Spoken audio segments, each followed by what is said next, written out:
আসসালামু আলাইকুম। এটা হচ্ছে চিটাগাং জেলা পটিয়া উপজেলা বাইপাস হাইওয়ে। তো এখানে এই যে এদিকে চলে গেল চিটাগাংয়ের দিকে, আর এই দিকে যে রাস্তাটা গেল এটা হচ্ছে কক্সবাজারের দিকে। তো আশপাশে বাড়িঘর অনেক দূরে আছে, কাছাকাছি বাড়িঘর খুব কম আছে। এইগুলো হচ্ছে ফার্ম হাউস যেগুলো দেখা যাচ্ছে, আর এদিকে একটা দোকান আছে, আর বাড়িঘর আশপাশে নাই। এটা হচ্ছে চিটাগাং কক্সবাজার হাইওয়ে, ঠিক আছে। তো এখানে যে মূল সমস্যাটা হচ্ছে যে এই হাইওয়ের মধ্যে প্রায় আমি 6 মাস থেকে এই দুটো মোটরসাইকেল এখানে দেখতেছি।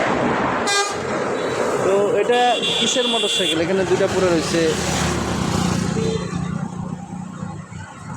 এই যে মানে পরিত্যক্ত অবস্থায়। এখানে কোনো গ্যারেজ নাই, কারো আশপাশে বাড়িঘরও নাই। তো এখানে 6 মাস থেকে এই দুটা মোটরসাইকেল এইভাবে পরিত্যক্ত অবস্থায় পড়ে রয়েছে, কেউ নিয়েও যায় না। বা আশপাশে কোনো থানাও নাই যে কোনো অ্যাক্সিডেন্ট হিস্ট্রি আছে এই জন্য এখানে পড়ে রয়েছে, সেরকম। তো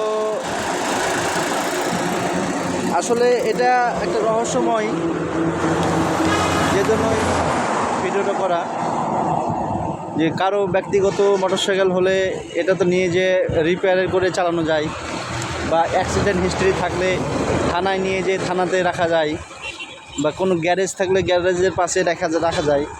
তো এই তিনোটার এখানে কোনোটাই নাই, গ্যারেজ নাই, থানা নাই, হ্যাঁ, এবং কোনো কারো মালিকানাধীনও এখানে নাই। তো আসলে এটা কার মোটরসাইকেল এভাবে ফালায় রাখছে? একটি নয়, এখানে দুইটি মোটরসাইকেল আছে। এই যে দেখেন, হেলমেটও দিয়ে রাখছে, হেলমেটও আছে। তো এটা হচ্ছে একটা রহস্যময়। এখানে দুইটা দেওয়ার কারণ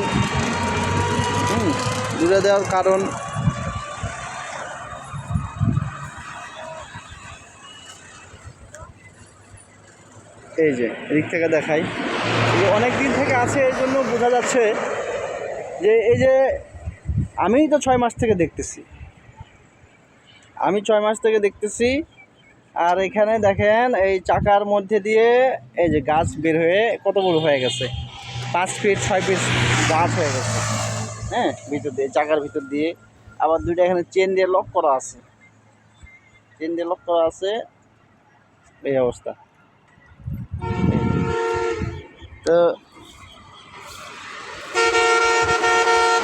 গাড়ির কন্ডিশন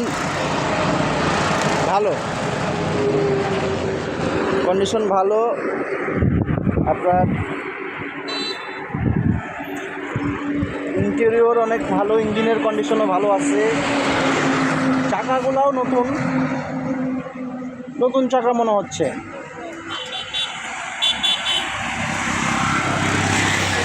এই যে লোকেশনটা হচ্ছে আপনার, এটা হচ্ছে এই রাস্তাটা গেল কক্সবাজারের দিকে গেল। আর এটা হচ্ছে চিটাগাং দিকে গেল, পটিয়া উপজেলা হাইওয়ে এই জায়গায়। তো এই জিনিসটা আমার কাছে রহস্যময় মনে হয়েছে, এই জন্য ভিডিওটা করা। তো এই ছিল ভিডিও।